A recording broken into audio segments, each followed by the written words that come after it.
Hello and welcome to another episode of the playonultra podcast. This is episode 132. Ooh, spooky April number. 420 something. Yeah. Oh, right. Is it 420 for you guys right now? It's 420. It Yeah. Woo! It's 421 Praise it. over here. Oh, you lost your chance. Yeah. Sorry. That's why your eyes are so bloodshot. You're right. Can you imagine? Hypnotoad eyes. Yeah. Sadly, it's not legal here. You can get prison time. I mean, you Not can legal over here either. too.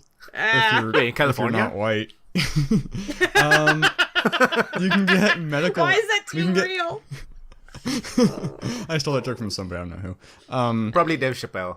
Medicinal marijuana is legal here, but it's not widely Yeah, legal yet. Yeah, medicinal is legal here. It's really easy to get medicinal over here. There are many shops, but It's quite fucked up here. Like, I'm not sure why I'm talking about drugs, but if just for weed, if you have, I'm not super clear on the law, but if you have a certain amount above the limit or something, the threshold, I'm not sure if it's just having the amount or wanting to distribute, you can get the death penalty for weed. yikes. Don't It's tell the me. Yeah. devil's lettuce. Well, I mean, for us, what can happen in certain states is the 3 strikes law, which can end up basically being not necessarily death penalty, but like I've heard of life in that. prison. So It's yeah, like 25 years or something, right? Yeah, so it With does no chance of yeah. parole or with chance of parole? I think it depends. It depends on where you're at. So there are certain states where it's like someone had weed, but then So because that's a of real other thing. things. That's not like a TV show thing. No, that's a real thing. Okay. But it's just not everywhere. American law is really, I don't know much about American law, and it's really weird because you have to understand we got the federal and then we have the state laws, and then there's like smaller than that, like counties and city laws, and they have their own Really? jurisdictions and stuff. Yeah. Oh. So certain things. Yeah. The reason though with cannabis use it got messed up was it did become a federal thing, which was kind of weird. So that's why the fact that some states are trying to legalize it is kind of a weird thing because it's still technically like a federal crime. And the reason that's weird is certain things that should be federal crimes are not federal crimes, and so it gets extra. And then there's the mandatory sentencing with those things, which certain things, yeah. So that's where you get the weirdness of the guy from California. The guy who had the rape charge and was 6 months in prison, got out in 3 months. And then you got the people who use drug use and are in there for years because of mandatory sentencing. So, There's a former basketball player that did an AMA on the NBA subreddit, talking specifically about. They asked him different type of questions as well, but he wanted to talk specifically about marijuana use by players, and apparently he said he smoked a lot of weed to help him manage the pain and to help him focus, and it helps him to not get on pills and alcohol. that's true. I mean, I'm not a cannabis user, so don't ask me. But that makes sense. It is technically probably a healthier alternative than some of the things he probably would be, because you could get addicted to opiates, and that wouldn't be good. And apparently he's most of his better games have been when he's high. So Yeah, I mean, that's I will leave that up to him. But yeah, I mean, it was a there's really something- real AMA. He was really willing to answer most questions. Yeah. Yeah, there is cool. something to be said. Not that we're going to play on Ultra. What's our stance on drug use? Woo! All right. So yeah, video games, which is the thing Video that we games. started this podcast for. Yeah, what? Yeah, episode 132, and then we chose this one to talk about drugs. Yeah. What'd you guys do? How you guys? How are your weeks? Doing okay. Honestly, at this point, I'm just waiting for Infinity War next week. I got my ticket, so Ooh, gonna nice. see it. Yeah, When is gonna see it Daredevil on- coming out? May, right? It's next week. No, it's next week for us. April Daredevil? 27th. Infinity War. Infinity War. Infinity Wars. No, I also Daredevil. Not Daredevil. Jesus, Deadpool. Deadpool. Deadpool. I don't know when Okay, that is. that makes Same a thing. lot more They're sense. all red. They're all Yes. Yeah, Yes. that's fair. Deadpool is coming out in May. Yes, you are correct. It is coming up in May. And I will definitely be seeing that too. But yeah, no, I got my ticket because it comes out I think on next Friday in the United States, or Thursday night, for Infinity War, but we couldn't get tickets till Saturday, so I'm seeing it Saturday night. So I'm gonna try to avoid social media. Are you watching Infinity Wars because you're genuinely excited to watch Infinity Wars, or are you feeling like it's more of a responsibility now to watch Infinity Wars because you've watched all the previous ones? It is totally a mix of both. It totally is a mix of both. I am excited because I'm going to see some characters interact on screen, so it's like a crossover thing, and so like even though those can turn out badly, it's kind of exciting. They never announce new characters or anything, right? No, not that I know of. I don't think so. Because I don't think Warlock's not, Adam Warlock's not going to be in this one, so no. So no, but, you know, there's something kind of fun about the idea of seen crossover, you know, I'm excited for Thor to meet Guardians of the Galaxy and stuff, and so far, I mean, that Avengers started off as kind of a weird crossover, and they did really well with that, so I'm excited to see Infinity War. But yeah, there's definitely something to be said of being like, I have seen all of the Marvel movies, besides the Hulk. I haven't seen the Hulk, I will admit. But, you know, there's something to be said. I've seen them all. You just hate green people. Yeah, exactly. You know, let's see where this is gonna go. Like, we'll Avengers Ultron genuinely surprised me because I went in not watching any other trailers, didn't read anything about it, and I was like, oh, there's another character in this. When they created the Vision, I'm like, oh, that's pretty cool. Yeah, it's so funny. Yeah, Vision was one that I think I did accidentally see a spoiler of, like, his character, but I had no idea who it was. And so when he came out, I was genuinely surprised, too. I was like, who the, what? And what's too bad is, like, all of the posters, of course, totally spoil him. And it's like, no! But, like you, I actually wasn't technically spoiled on it, so I was able to see it spoiler-free. But yeah, I don't know if there's new characters in it, I haven't heard about it. And I've been kept pretty mum about it, so we'll see. But yeah, I mean, I'm both excited, but I'm also kind of terrified. Like, oh jeez, this could be the train wreck. Let's see. Ultron wasn't like the best, but it was still pretty good considering. You know, compared to Justice League, I guess. So we'll see though. Will this be the train wreck that's the final nail in Marvel's coffin? Yeah. It will Fo, you read Batman comics, right? Batman? Yeah. I have read Batman. I don't. Do you actively seek them out? No. Oh, because I was watching this comic book channel, and he was talking about this new like storyline that came out, I think, like late last year, and I thought it was pretty interesting. It is called The Batman Who Laughs. Oh, yeah, I've heard about this. Yeah, it's interesting. Heard about this. Basically, Batman just went evil, and he is recruiting all the different Batmans from all the different dimensions who are also pretty fucked up in their own ways. It's pretty cool. I do like that sort of thing, like when Batman has to fight Owlman, which is like the parallel universe evil Batman. It's cool. And then like the good Joker is like the hyena or something like that, and he's like just laughing all the time. I really love the Flashpoint. I didn't read the comics. I watched the animated movie, and that's when Thomas Wayne was like Batman, right? That was really cool. I don't know that I actually saw that. The dad was Batman, and the mom became Joker. Mom was Joker. Yep, because their son died. I never read it, but I know a lot of Batman comics. I haven't actually read a lot, unfortunately. The animated movies are really good. So you don't want to watch the don't want to read the comic, just watch the animated movies. Really movies, good. DC does really good animated movies. They do. Yeah. They do. I really feel like as far as like the animated world, DC's got pretty much knows its chops. It's just in the live action. They just don't know what they're doing. They just keep rushing it. Yeah.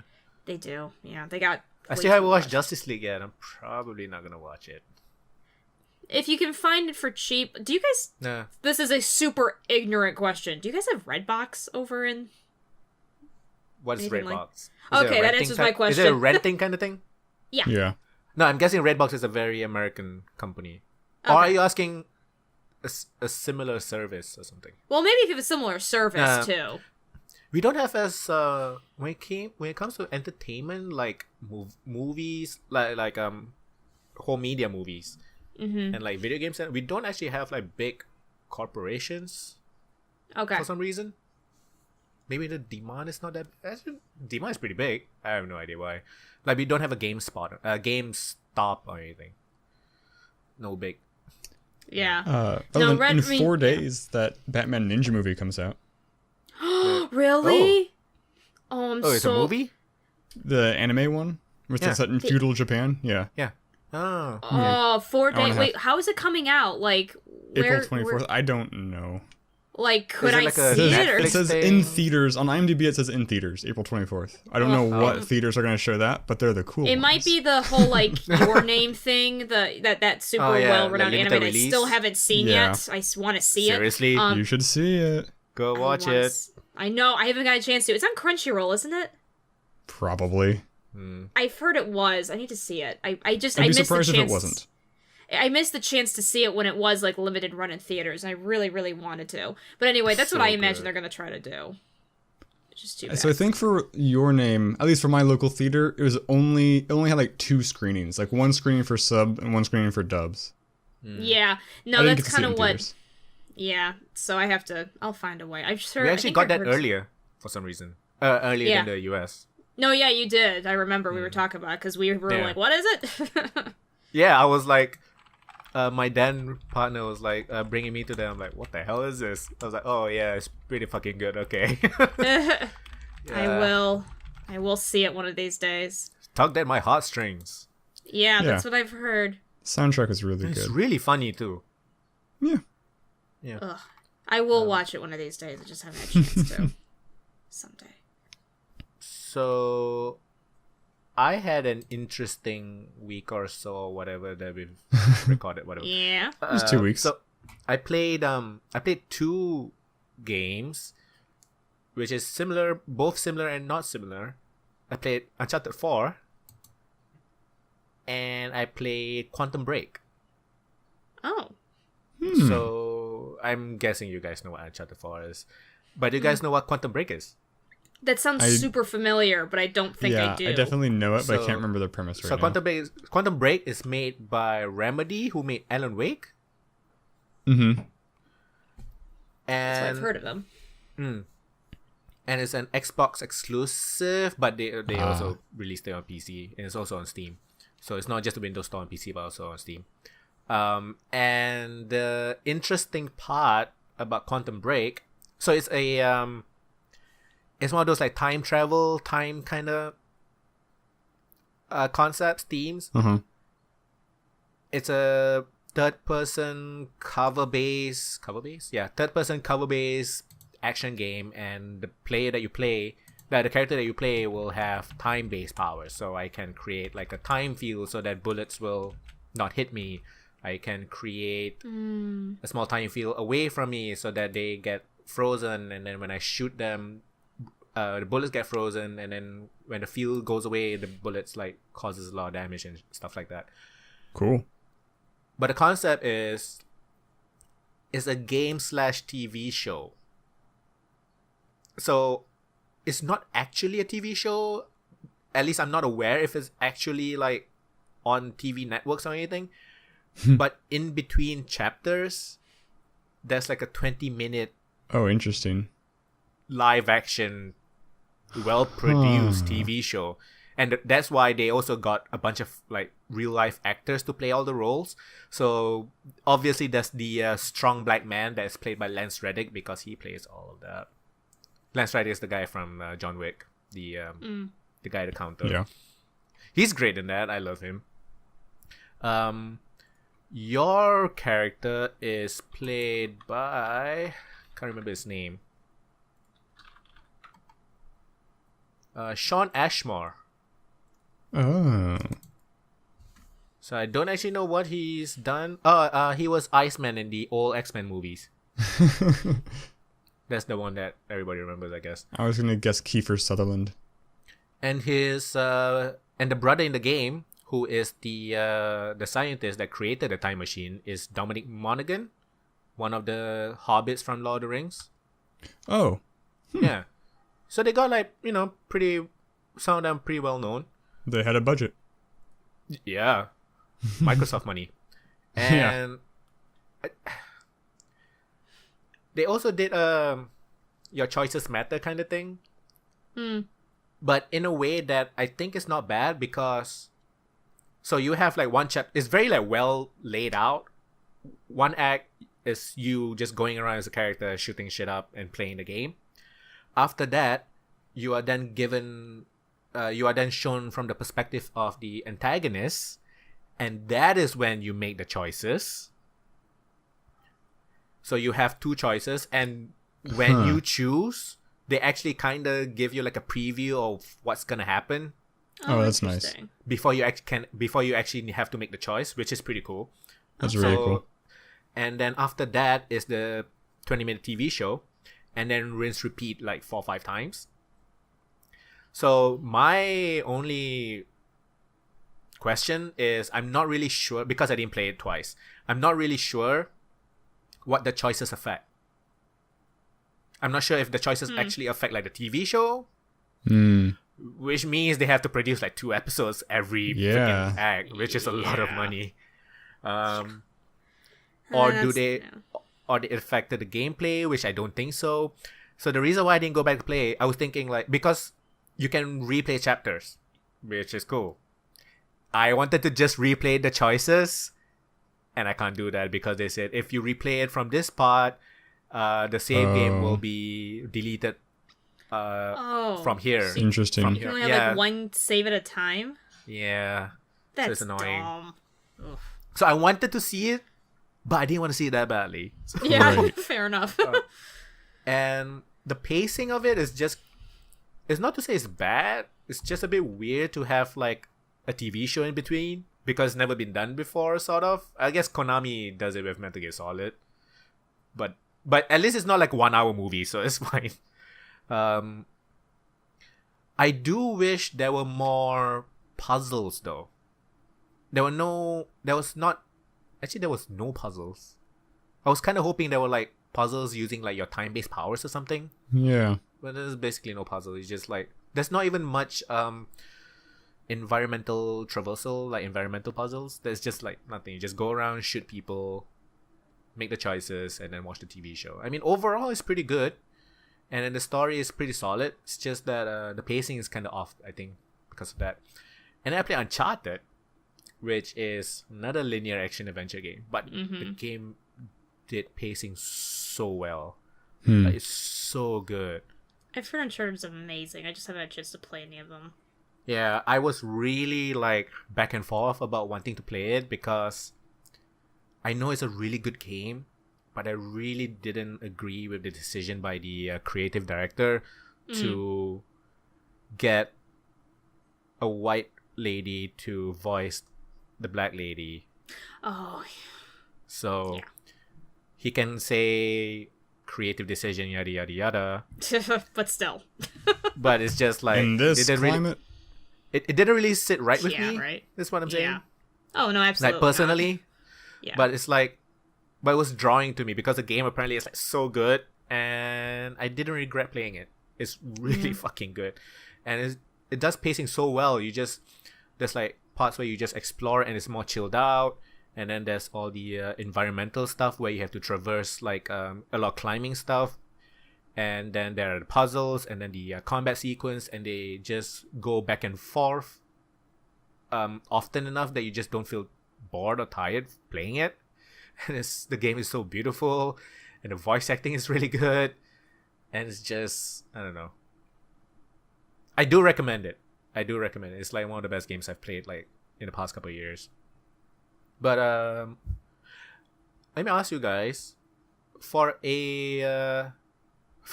animation, cartoons or games, do you think it's as important to have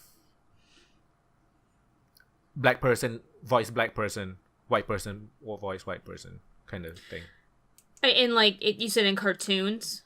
Yeah, in any kind of animation, anything that that's like the character you see on screen versus the voice behind the character, as opposed to live action, you're seeing the voice and the character as the same person. Right.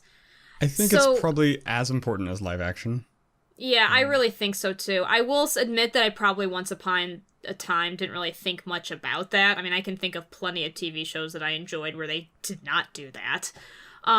But at the same time, I definitely think so, especially, I mean, like, let's be honest, it really, not that this happens very often, but here's one example of the reverse, shall we say, happening. How to Train Your Dragon? Yeah. America Ferraro, who I believe is Spanish, Latino, or something. Mexican? Yes, yeah. Yes, she's plays Ugly Betty, right? Yeah, exactly. Yeah, that one. She voices a blonde white girl, which doesn't bother me. She did? Yeah, I mean that's just the character. Did she voice the romantic interest? Yes. Ah, I didn't know that. Mm-hmm. I didn't know either until I looked her up. I was like, oh, it's her. And I don't think that's as important to talk about personally, because that's not, I mean, white people, we get enough stuff. Doesn't really bother me, but I know someone's going to try to bring it up. And so for me, it's especially important when it's like a underrepresented group. So like, for instance, like here's an example of a game that, as much as I love these voice actors, had no business playing these parts. Infamous Second Son. Oh, when they were playing Troy Native Baker American, Troy Baker and Nolan North, was it? No, it was Troy But it was somebody Baker. as big. Yeah, it was. He's a guy famous in anime when I can't think of his name. Travis Willingham, I believe. God damn, you remember all these freaking voice actors. It's because I work in conventions, and he's an anime voice actor. That's the main reason why I know him. Never met him, but great voice. Again, great voice actors had no business playing characters that are meant to be. I guess from the a Native question American that tribe. I asked really depends on which perspective you want to answer it from. Is it important for the audience versus is it important for underrepresented people working in the industry? Right. So, I mean, whether or not, no matter how important you view it, I think it's equally important between live action and cartoon. That's my main answer to that question. I don't think cartoon makes it less important because you can't see them. Yeah, because like the Uncharted 4 one, I wouldn't have known unless, other than because of the articles that I saw about it. Oh, yeah. You get what I mean? Like, yeah. I personally wouldn't have, thought that was a white woman's voice. So I guess I don't. The whole issue itself, I don't know. I guess maybe stepping back a little bit, maybe. So the main importance of the whole situation to me is from an industry perspective, not from a consumer perspective. But maybe it is a little more important, like making like public awareness, like, oh yeah, a black guy can be a leading protagonist, or that kind of thing. Just having because like you said, in a cartoon, you might not be aware of the race of the actor.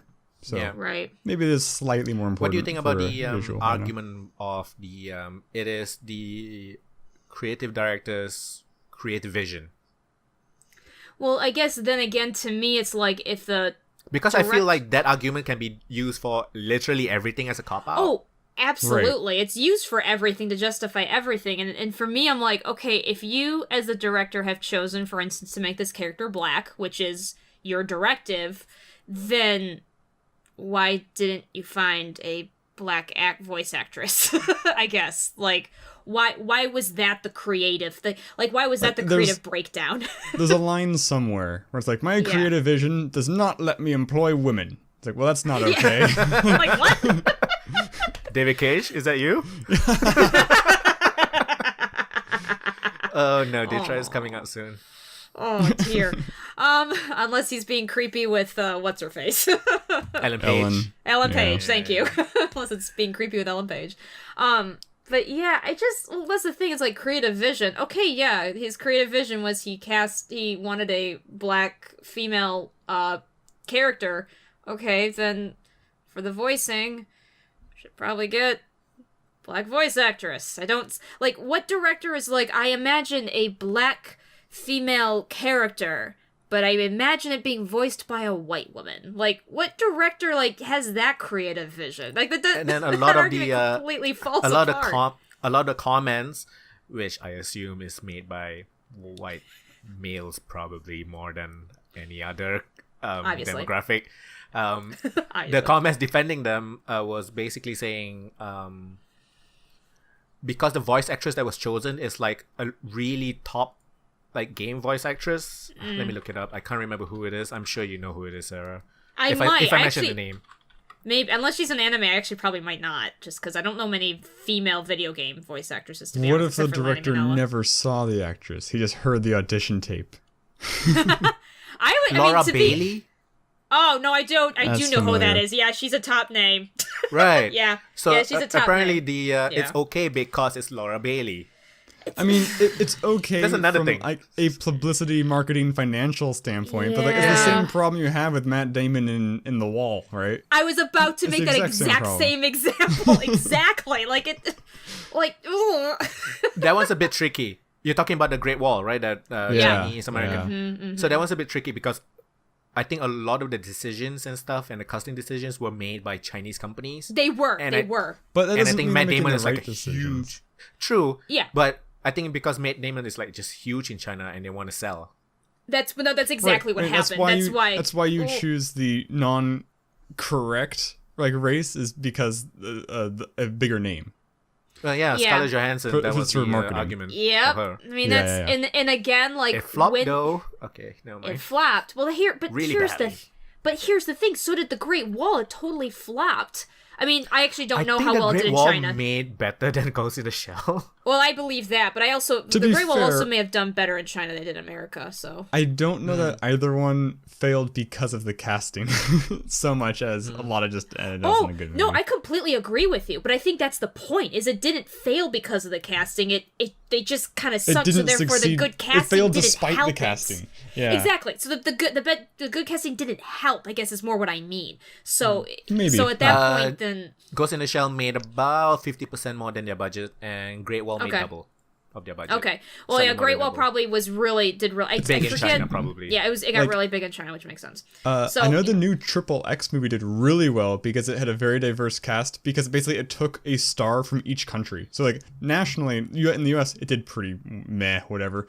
But globally, it was a huge success because everyone's like, yeah, we want to see our guy in the Hollywood movie. Yeah, I mean, Maybe casting directors should just look at the market globally instead of just in America. Maybe. yeah. Well, they really. So, I I mean, Lots of money out there. Just saying. so much money. Do But- you know how many eyeballs there are in China? Like, Exactly. I mean, this kind of goes counter to what we were just saying, but I feel like ideally, you don't have to care about the market at all. You cast Ideally. it because it fits your artistic vision. Oh yeah, no, I mean, But yeah, then- absolutely. Yeah, like- I think what we're seeing here, though, that like a that seesaw Hollywood argument. is still Yeah. trying to learn is that diversity sells. Like it does. I mean, Wonder Woman Black was a big success. Panther. Look at Black Panther. Diversity is selling, especially right now. It sells. Is it it makes more diversity money. when they're all black? That's a good point. Well, I'm talking about the fact that it's diverse Yeah, as far I as know. like the scheme of movies. I know. You guys? I get it. Nah, I'm just giving you a I love hard Black time. I know Panther, what you so meant. good. But yeah, so I'm pretty I mean, sure somebody have said that somewhere. Oh, somebody had. Well, no, I'm when the pretty movie sure it was was. first being made, people were not people. Okay, certain white people. They're not were people. Oh, Uh, White people are not people. I don't know. We don't really act like people sometimes. They don't Anyway. have reflections. But there were white people that were talking about. They're like, oh my gosh, it's not diverse at all. If there's all these casts are all African American or African, and I'm just like, I'm missing the point. Let me see if I can find a video. It's a YouTuber. She's like half black, half white, I believe. Mm-hmm. I'm not sure. Her channel is mostly about Like relationships, Star but she talked about this Black Panther thing from the perspective of a half breed. So half-breed. it was I don't a know, really. there's gotta be a better term. There is a better term. I just don't know what it is. I don't know what it is either. I'm a half breed myself. I have no idea. I've been called all sorts of names, and half breed is probably the best it's thing. fine. It's also just a language culture thing. It's just kind of funny. Yeah. Oh, So jeez. she was talking about it from the perspective of Yeah. a black and white mixed person, and I thought it was Right, really yeah. interesting. I'll try to find a video and share it to you guys. Yeah. But yeah, what were we talking about? Oh yeah, Uncharted 4. It's really good. Yeah. So I'm really looking forward to playing. I actually, because of Uncharted 4, I also got the Uncharted HD collection of games 1, 2, 3, because I've only played game number 2 on the PS3, so I have a couple of new games to look forward to. Also looking forward to getting the Uncharted Lost Legacy, where you play the 2 female protagonists in that game. It's like a spin-off. So I haven't got that yet, so it's pretty cool. So many games, goddamn PlayStation. So many games. So many games, so little time. For you've been really active. I've been seeing all your videos. Yeah. I missed like 3 episodes this week, but so part of the problem is the 2 games I'm currently playing, I'm not enjoying. The Low Road. Oh. The Low Road I'm completely not enjoying, but I just finished it today, so it's done. It's dead. Ding dong. The other game, I'm kind of on the fence about. Like in the moment, in the moment, or like in the moment where I'm not playing it, I like don't want to play it. But when I'm actually playing it, I'm having fun. And the problem and the reason for that is because it's a very cool game. Like the graphics are good, the world's very immersive. Like it's just big, and you're like, what happens if I look over the hill? The problem is because the world's so kind of big and organic feeling, it's there's no daisy chain from puzzle to puzzle. So I'll publish an episode, and then I'll get comments saying, you missed these puzzles! It's like, well, Oh, jeez. I already walked by the puzzles, like, I don't want to go back, like, but you'll get the bad ending! It's like, so I don't know if I want to walk all the way back to get these puzzles, because I can guarantee I'm gonna miss more puzzles, and there's a very high chance there will not be a chance for people to comment on them before I'm done, like, just with the whole game. And we're gonna get the bad ending no matter what. So it's like, do I knowingly shoot myself in the foot, or do I roll a dice that's loaded not in my favor? Like, so that's kind of like, it's like stressing me out outside of the game. Like, I kind of just wish I could, like, go into a sound booth or a deprivation chamber and I just play it all in one sitting. But, I don't know. We'll see. If it's a short game, it would be cool to just play it through once, get the bad ending, know what I missed, go back, play it through a second time, but I don't think that, I think it's a reasonably long game, so I don't think I'm going to be able to do that. It's a fun game, the puzzles are okay, it's just no feedback, so if the ending is as important as people say, then that's kind of a flaw in the game in my opinion, it's just how unclear and obtuse things are, so I don't know. I can't make a solid opinion until I finish the game, I guess, but I'm conflicted. Yeah, so those are 2 things I did. I played a lot more WoW. My Death Knight hit level 110, which is the current level cap, and I got a really cool sword transmog on it. So a transmog in WoW is when you can go back and get older gear that you wouldn't actually use because the stats are bad, but you can then pay gold to make your current gear look like that gear. So I went back and did old content just because that sword looked really cool. So I got that, which is exciting. Video game wise, I think that was it. I'm very slowly still working my way up through Jessica Jones season 2. It's still I watched the first episode and like it just didn't grab me. Yeah, there's no great bad guy. Maybe it's that, but I don't know. There's nothing no compelling. Luke Cage. That's fair. I would not say you have to watch it. I mean, I understand there's the mystery of how she got her powers and the secret organization and all that, but it's like, I'm not sure if it's just fatigue, because been there, done that kind of thing. Yeah. Definitely. I really do like Jessica Jones, though. I mean, yeah, the actress I and the like character. Jessica Jones' character. I'm, again, on the fence about, because it's a Netflix show, the pacing of it's very slow. Like, we gotta fill 10 hours of this. So there's a lot of side story arcs. Like almost all of the supporting characters have something going on that take up a lot of time, and it's interesting stuff, but it's not Jessica Jones stuff. So it's like I kind of care, but I don't super care. I don't know. Series of Unfortunate Events is still pretty good. I'm halfway through that. Just started The Vile Village. Did you get anything interesting from Toys R Us and their bankrupt sale? I got a cool Star Wars poster. Actually, this is an interesting point.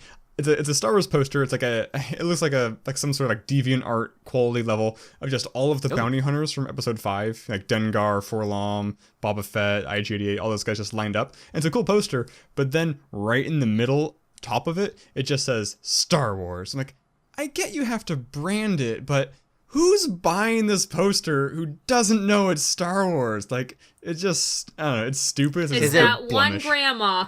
Yeah. Just takes that one grandma to be real. Maybe it's trying to Star Wars. Maybe it's trying to capture attention from the corner of your eye or something. Yeah, maybe. So I bought that. I bought a couple of Slinkies that were because they were like $1. It's pretty if you well ever picked wanted over. to get into Skylanders, now would be the time. The guy Buy in one front of free me in line four? Really? had 4 shopping carts full of Nerf guns. He was just like cleaning out their Nerf guns. Like, I'm gonna sell these online, make a lot of money. He's like trying to like, flirt with the cashier. It's like, okay, sure, man.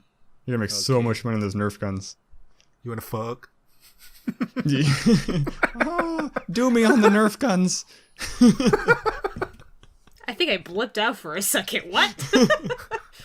Alright. A guy wanted to buy Nerf guns and fuck the cashier, Sarah. That's what you missed. That's all I missed? Alright, I Yeah, didn't miss much then. Jeez. I watched Isle of Dogs in theaters. Oh, how was it? It was good. It's not not the out best here. Wes Anderson film, like people say. It is definitely not the best, but it is still good.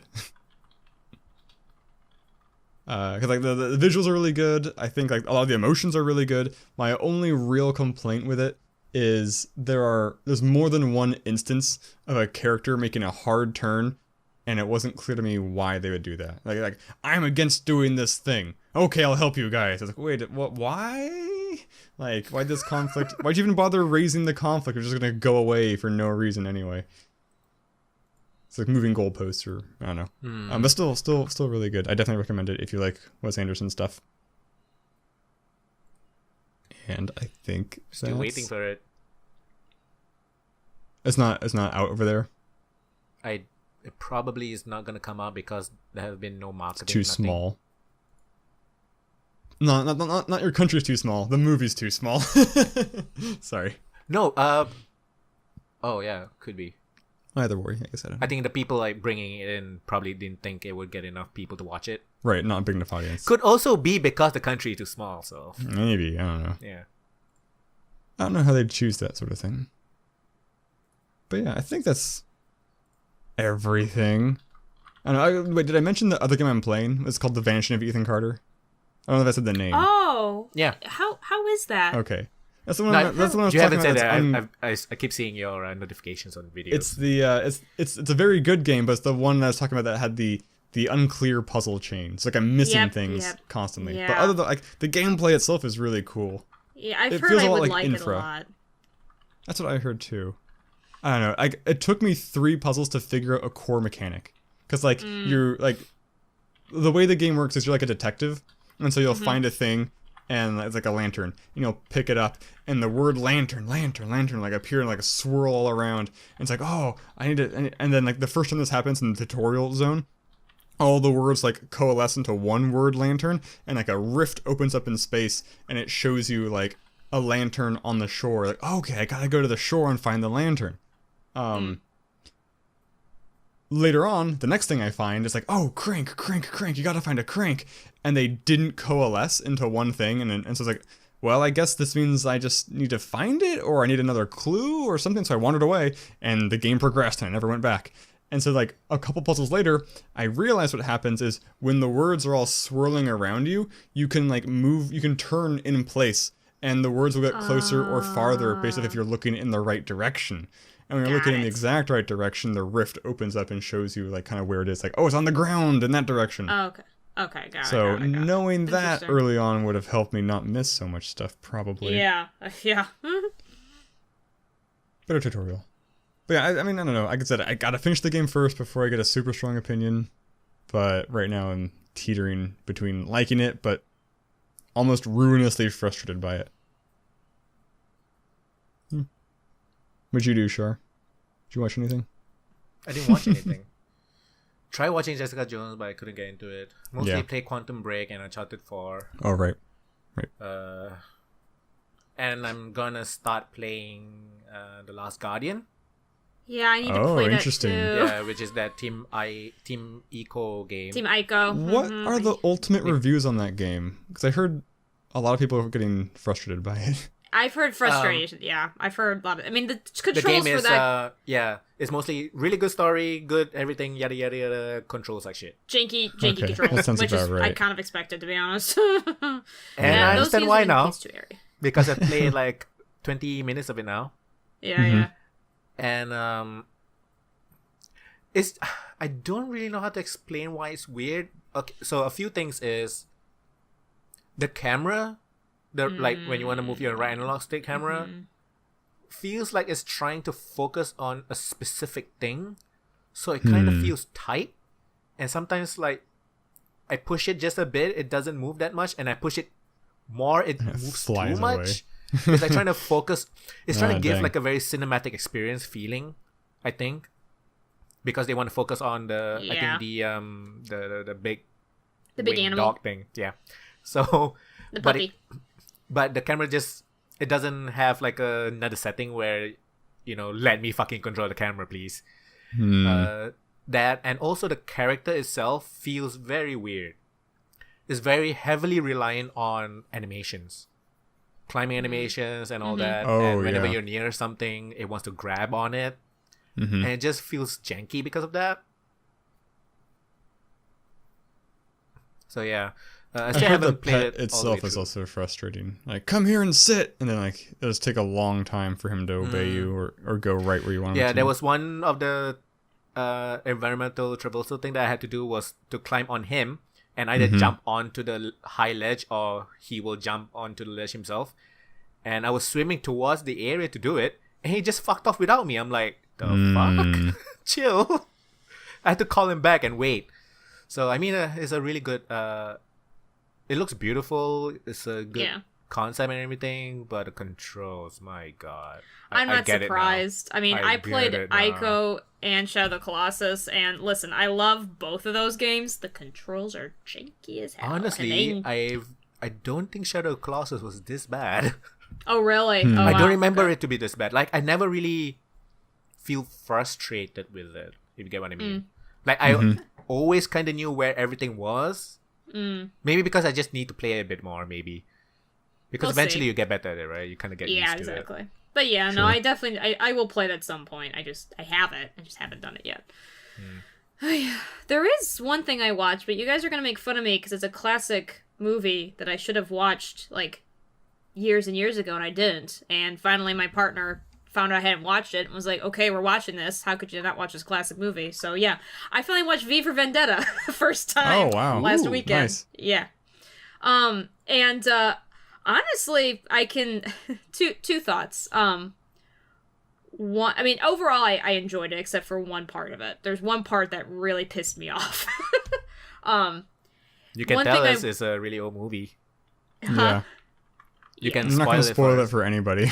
Yeah. But I mean, one thing I will say is, because I knew of V for Vendetta, and of course I know the masks as I see it everywhere, but I now completely understand why fedora wearing neckbeards idolize that character, because they want to be him. Yeah, I mean, I can see it.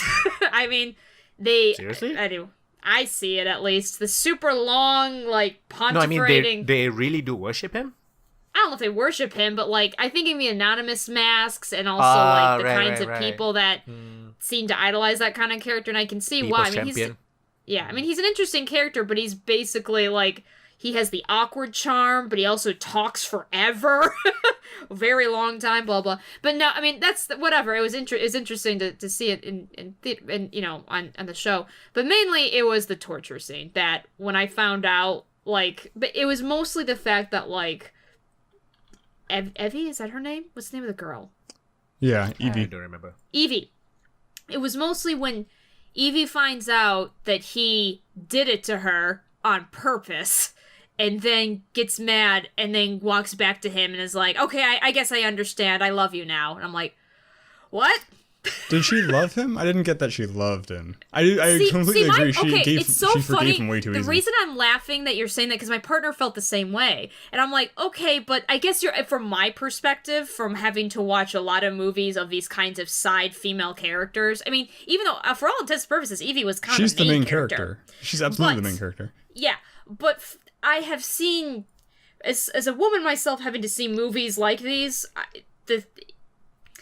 the kinds of things she was doing was kind of meant to seem like it was romantic, at least, in the way that I have it to see him. I'm not saying that I actually like the idea that she isn't romantically attached to him. I think the idea that she needs him, or the fact when he wants to kill himself, the idea of her being don't go. But all of her attachments to him start to become borderline romantic obsessive. I wouldn't say it's healthy romantic, not at all, but I felt it was kind of unhealthy obsessive romantic, even if she eventually lets him go and then, you know, carries on with the thing. But even the beginning where she's like, you know, ideas never die, but I loved the man, or kind of thing. She says that at the beginning. So, yeah. So that, and I talked this with my partner because it pissed me off so much, because to me it was like, I could tell the director just wasn't really thinking the perspective of Evie very well, even though I know it's from a book and a novel. But I got really mad because I was like, I could see if they did that, and then she's like, you know what, I can't forgive you for this, but I'm gonna make the best of it, because yeah, it did change me for the better, probably. I would have accepted that, but no, she completely, like, agrees that justified it, and completely, I don't know, the way that the turnaround of forgiveness made me so cringy as a woman, basically, just because I've had to see these all the time, and I hate it. So... That was my thing. But otherwise, I liked it. It was good. I love the action. As much as that character reminds me of weird neckbeards on the internet, I think he's great and in very interesting, flawed ways. And yeah, so that's it. It's an old movie, I know. That's it, I guess. You wanna go to some news? I was gonna say one topic of movies before we get too far from that. Logan Lucky is on Amazon Prime now, which is a movie I've been wanting to see because it stars Channing Tatum, Adam Driver, and Daniel Craig, and it's well then. It's two brothers attempt to pull off a heist during a NASCAR race in North Carolina. It's not a true story or anything, right? I don't think so. Daniel Craig is from prison or something. Yeah, his name's Joe Bang. Yep, it's a great name. So yeah, I think Kitty Holmes is the news time. Yeah, news time. News. There's not much. Platinum just announced their new mobile game. Oh yeah. What is it this time? I'm not sure if that's gonna be microtransactions. I think it's free to play. I'm not really sure. It's like an action game, and it basically looks like Okami. Like same art style, exactly the same art style. Okay, yeah. Just like higher res and all that. But you play like samurais and stuff. You don't play like wolf gods. So yeah, it's called World of Demons, and it will be available on the App Store for iPhone and iPad this summer, and Android release planned for late in 2018. And I believe it's gonna be free to play. So, but it looks nice though. Like it looks. Have really their pretty. previous mobile games been good? Sure. Do they have any? They have previous ones, right? I don't think they've done a mobile game before. Okay. At least I can't really remember of any. But I don't play mobile games anyway, so. You're right. Shenmue 1 and 2 re-releases is a thing. I did hear about that. Yeah. I mean, they want to make 3, so it only makes sense, to be honest. Yeah. It is going to be available on, I think it's already on Steam. I mean, not playable on Steam, like maybe the page is on Steam. But it's definitely going to be on PC. So that's new. I mean, that's cool. Because Shenmue 3 is also a thing. So I think it's just going to be a straight up like HD remaster.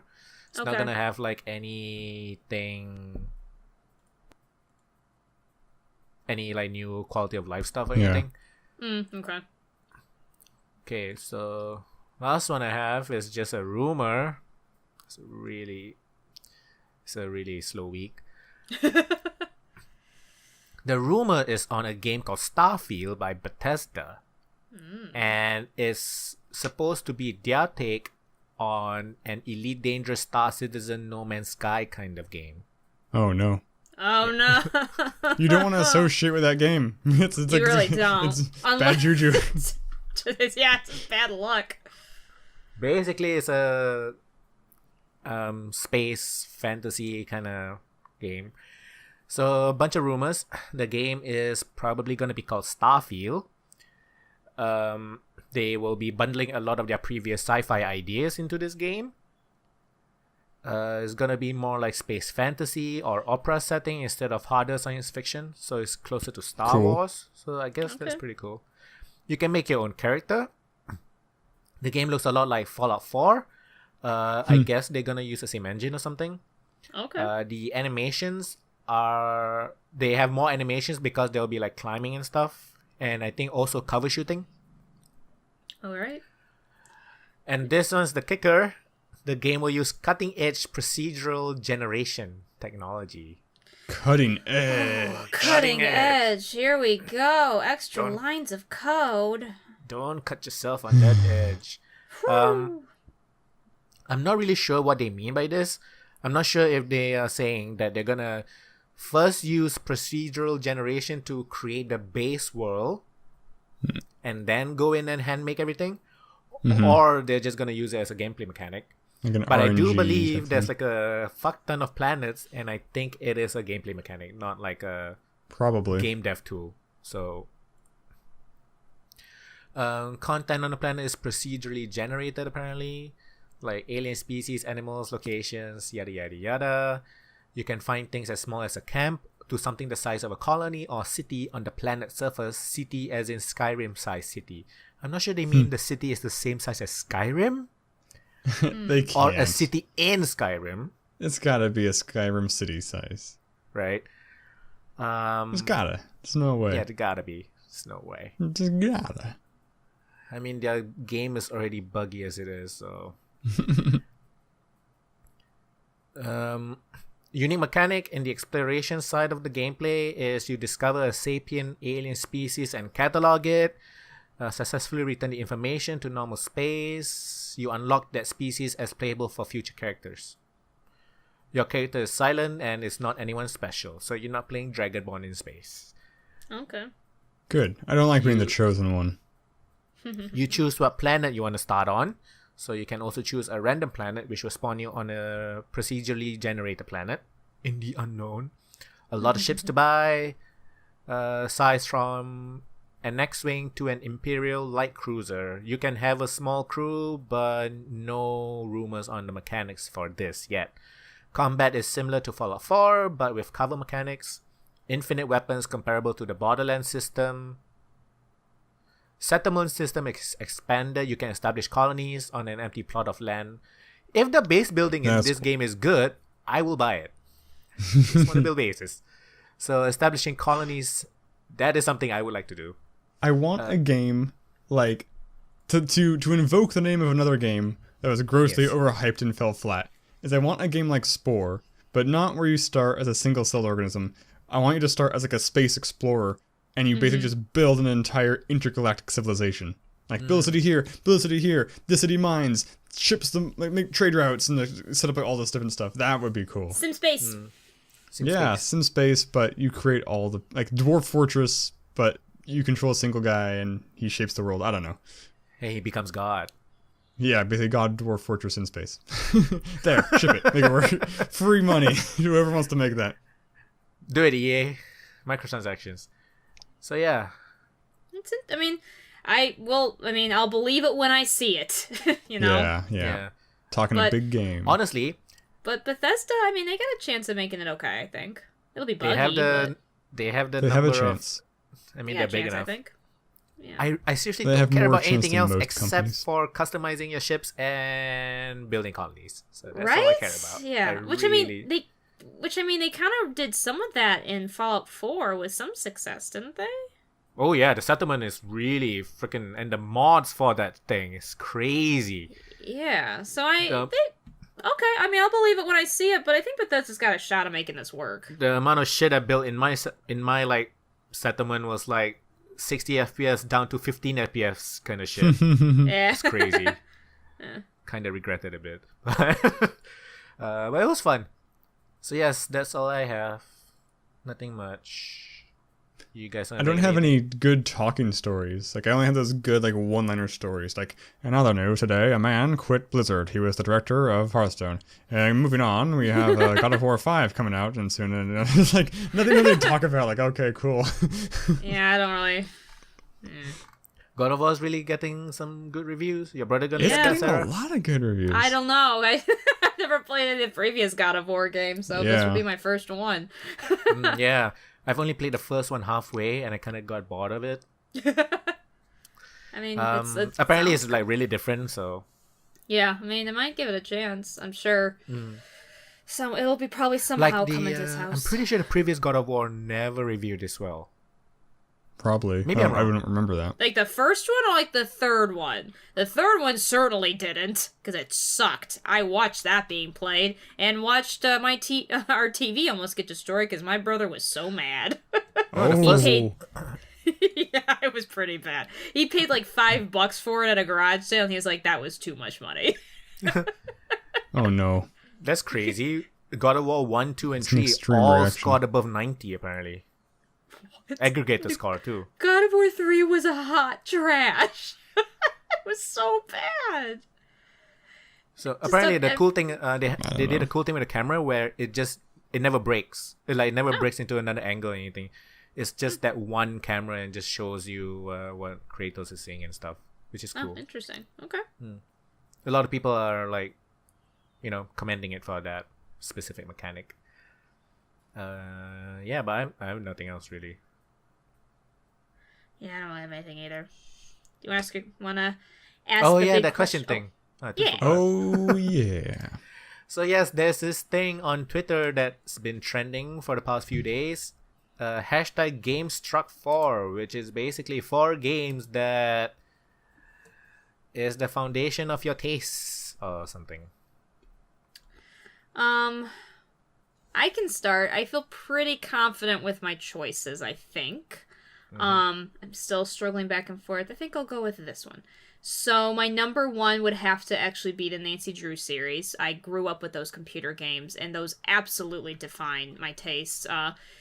Nancy Drew series they're basically point and click detective series, but it has to do with my itch of, I mean, it's a point and click game, but it's an easier point and click game. It's not like Nintendo hard point and click game. They are mysteries, so you gotta kind of solve a whodunit. There's a lot of snooping around in people's things, which can be kind of fun, and you have to interview people and stuff like that. So Nancy Drew series is definitely number 1.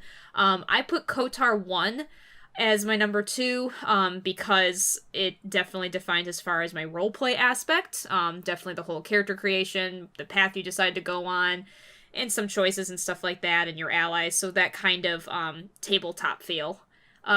Phoenix Wright is up there immensely. That pretty much has to do with my visual novel storyline, and also kind of the weird sort of lateral thinking puzzle you have to do with those games. I like that kind of weird thinking, because I'm not a huge puzzle person, but I do like lateral thinking puzzles, which is kind of like what those games do, kind of putting pieces together and understanding information. So Phoenix Wright is up there. And then my last one, I was struggling between the Zero Escape series and Undertale, but I'm going to go with Undertale, because Zero Escape series is a lot like Phoenix Wright. And Undertale just because it's kind of kooky, but also very much like choices very much directly have an impact of your different endings, and also just kind of that weird storyline that it made me cry at the end, which it had no business of doing. So those are my 4 games that define me. Oh, what game that defines you? I wasn't thinking of games that define Mr. me. Mosquito? Well, was define your thinking of- your tastes. Your tastes. I was That's what I thinking did. of like the earliest games I played that influenced what games I like now. Yeah, that's fair. I think that's pretty much what it's asking, that's pretty right? much fair. It's just I didn't play tons and tons of games when I was really little. So like Nancy Drew is the best I could give as an example, but Phoenix Wright I've been Right. playing for over 10 years now. That's 'cause, So like, Or is this I something really like like Chrono Trigger, but I played Golden Yeah. Sun before then, so I think Golden Sun shaped my JRPG likes more than any other game. okay. But then Lufia, The Legend Returns is similar, but it's a kind of, but it's like or like Tactics Ogre. So I don't know. Like I pick 2 of those 3, and that gives you the JRPG and the tactics side of things. And then Portal 1, which is probably like a ton of people, so probably one of the most picked games. And then I also liked, I think, Riven. I've had a lot of time playing Riven. Oh yeah. Never played that, but I always wanted to. I only beat it with a game guide, following a game guide, but I liked. That's the I liked only way I how- could play those games. Yeah, I would like to It's play still- I Myst still have fun. someday with a game guide next to me. I could never beat Myst with a guide because there's a puzzle where you have to like enter a piano sequence on a like rocket ship to get in the door, and for some reason I just couldn't get it to work. Like, I had the game guide in front of me, and like I'm doing it right, but I just Oh wow. couldn't get the shit to take off. I think I got into it, but couldn't get it to take off. I don't remember. I never beat the game though. But yeah, I guess those are the genres: point and click adventure, puzzle, tactics, JRPG. I guess for me will be Final Fantasy VIII. Was my first JRPG, my first Final Fantasy, and it's definitely the one that shaped my love for JRPGs, and then I played so many other after that, on the PS1 and whatever else. Knights of the Old Republic. Woo, KOTOR. I wanted to say Dragon Age Origins, but I played KOTOR first. So. Yeah, exactly. I was going to say Mass Effect, but KOTOR first. And it's because of KOTOR that I wanted to play KOTOR, Dragon Age Origins and every other like Western RPGs and stuff. Yep. Apart from, I wanted to say Phoenix Wright, but I think that's more like favorite games more than games that influence my tastes. Yeah. Because like, I love Phoenix Wright, but I don't really play any other visual novels. Yeah. So I understand that, yeah. Right? Like, Phoenix Wright's the reason I got into Zero Escape series, so. And Professor Layton. And Trauma Center. So, yeah, Phoenix Wright bounced me to a bunch of... And Hotel Dusk, so... Fair enough, but yeah, that's why I did have Phoenix Wright in there. Although you could argue that my love for Nancy Drew got me into Phoenix Wright, but that's okay. True. Yeah, fair enough. I want to say Grand Theft Auto Vice City. Oh, yeah. It wasn't my first Grand Theft Auto game. I played GTA 3, but it was definitely the one that I liked the most ever. But also, I'm not sure if I can say that it shaped my love for like open world games, because that doesn't really make sense to me, because open world games have so many different types. Open world is like such a specific like mechanic rather than a genre, if you get what I mean. Mm-hmm. Yeah. So I can't really see that being put on the list. Honestly, most of the time I just play RPGs. RPGs are sometimes like quasi open world too. Like it feels Exactly. like they're linear, but they feel kind of open world. Like you can go to different towns whenever you want. Be like, this is the town where you need to go to next. But it's like, I'm gonna explore. These are some side quests. I might put Devil May Cry because it really because I love action games, and before Devil May Cry I never really played that many like fast-paced action games. And after Devil May Cry, I've been, really into the genre and playing so many other different types. Other than that, I'm just thinking which one is my first mascot platformer. I didn't play Spyro on the PS1. Ratchet & Clank was on the PS2. You play a lot of Crash Bandicoot 1. I did play Crash Bandicoot. I didn't have really I talked to you guys about a game that I think shipped free with like either older versions of Windows or maybe like one of the SimCities? It's called Chips Challenge. I don't know that Chips one. Challenge? What is that? It's a top-down grid-based game, and basically the whole point is you are a guy named Chip, and you have to get to the goal, and there's a time limit. And so you can only move like up, down, left, right with the arrow keys, and it's all you can do. But there's like, I never beat the game because there were over 200 levels. I don't remember how high I got, but they start adding more and more complex things like this terrain is water, you drown in water, so you have to somehow find the flippers first, then you can cross the water and get to the goal. Or like you can push dirt blocks around. If a dirt block goes into water, it becomes walkable ground. And there's like monsters that can track you. A lot of it is very timing based and trial and error as you try and figure out the order in which you need to do and find keys and shoes to get to the exit. Right. Yeah. It had a feature where if you failed enough times of the level, it would ask if you wanted to just go on to the next one. It's like, no, don't patronize me, video game. But I was young enough playing it as actually the very old school looking. It has a Minesweeper look. It's super low res. It's very old. I bet I can find it. It's like online somewhere. Like I can just play it and try and beat it. I still have the muscle memory for some of the levels. Oh my gosh. I can feel it in my head. Like I remember some of these puzzles. Like yes, right, down, left, up, right, down, left, you can left, already up. feel yourself like fidgeting. That's how you get across the ice. Yeah. I might put Shadow of the Colossus in there as well for my fourth game. Mm-hmm. It probably made me love games that tell stories in different ways, because the storytelling in that game was unlike most games I've played at that time. Yep. Probably unlike all the games I played at that time, and just gave me a more I started to appreciate the art of video games because of that game. Like honestly, and I don't mean like art style. I mean like just the art of video games, and it just probably also made me fall in love with like slower paced games because it has like a lot of exploration and all that. There's like so many different parts to that game. That game is super undirected. Like you don't know where you're gonna go next. You're just like, I guess got some light shaft in this direction. Yeah, I'm gonna wander for just 4 hours and hopefully find a Colossus. Yeah, which is great. Yeah, those Dark Souls before Dark Souls. Sort of. A little Only easier. you don't get killed randomly while exploring. True. Yeah.